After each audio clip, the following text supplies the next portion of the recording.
April Griffin from our school board. And I will be very brief because you've heard from a lot of people today. But we are constantly told to trim the fat, cut the fat, cut the fat. And we have done that to the tune of over $100 million in Hillsborough County alone. We've cut the fat. We are down into the marrow now. And we're getting ready to cut the limbs. Ultimately, these cuts will hurt the classroom. We have done everything in our power to ensure that we've had no layoffs in this county. As the largest employer in Hillsborough County, we have been very cognizant of that fact. We have not laid off one single employee through this very, very troubling economic troubling economic times that we've been in. But I don't know how much longer we can continue to do that.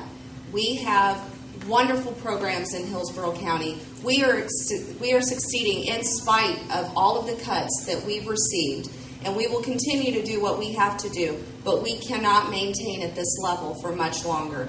Please keep the students in mind.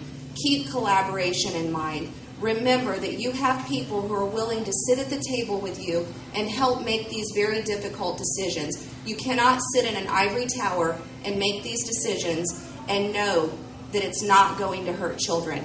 Do what's right for the students of this county and fund education appropriately.